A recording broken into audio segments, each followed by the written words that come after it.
मैं गई थी लखनऊ से आ रही थी और रात को करीब 9:30 बज गया था।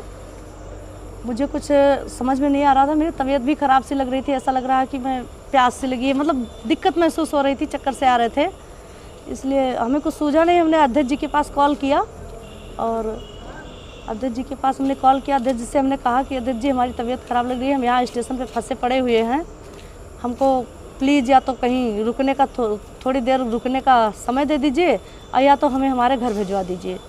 तो अध्यक्ष जी बहुत व्यस्त थे, बोले कि अभी थोड़ी देर रुको, 10 मिनट के बाद मैं आता हूँ। मैंने इंतज़ार किया, अध्यक्ष जी आए और फिर उन्होंने रिसीव किया और उन्हें फिर उनका कोई अर्जेंट कॉल आ गया, तो बोले कि अभी मैं कहीं जा रहा हूँ किसी को छोड़ने और आता हूँ। फिर अध्यक्ष जी हमको लेके गए कार्यालय पे, बोले कि तुम यहाँ थोड़ी देर ठहरो और मैं अभी आता हूँ। जैसे ही मैं जा रही थी 2-3 सीढ़ी चढ़ी, चौथे सीढ़ी जैसे क्रॉस की, हमें ऐसा लगा कि मेरा हिल वाली सैंडल पहनी थी, मेरा पैर फिसला कि चक्कर सा आ गया। मैं ऐसे हाथ जैसे पीछे की कि सर जी पीछे खड़े थे, हमको थाम लिए और उन्होंने मुझे सहारा दिया। पैर फिसलने से अगर मेरा पैर भी टूट सकता था, मेरी और भी कहीं चोट आ सकती थी, सिर में चोट आ सकता था, बस यही बात है। और अध्यक्ष जी ने हमको कमरे तक छोड़ा और बोले आप तुम यहाँ अंदर रुको, मैं थोड़ी देर बाद अभी आता हूँ तो तुम्हें घर भिजवा देता हूँ किसी से।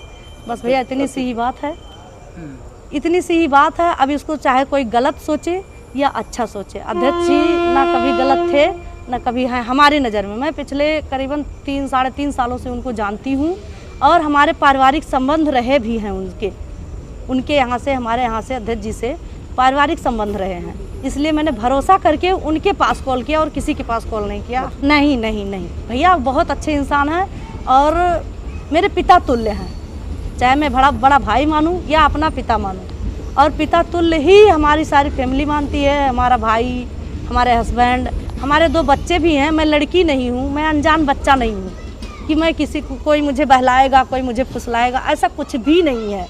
और जो सोच रहा है गलत सोच रहा है। इतने लोग अफवाह जो उड़ाए हैं मेरे खिलाफ़, मैं कंप्लेन थाने में कर दी हूँ। अगर नहीं मानेंगे तो मैं मानहानि का दावा भी करूँगी, महिला आयोग जाऊँगी।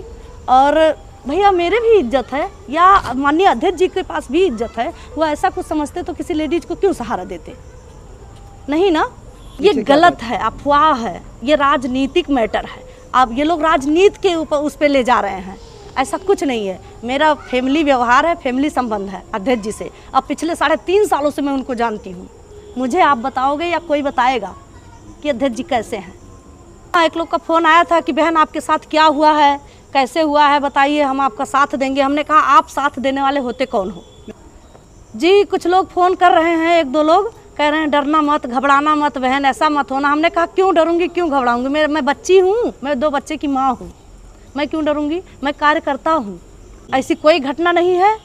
और अध्यक्ष जी को लेकर अगर बदनाम कर रहे हैं तो उनको मैं पिछले 3.5 सालों से जानती हूँ, उनके साथ मेरे मतलब पारिवारिक व्यवहार रहे हैं और उन पर मैं भरोसा करती हूँ, करती रहूँगी।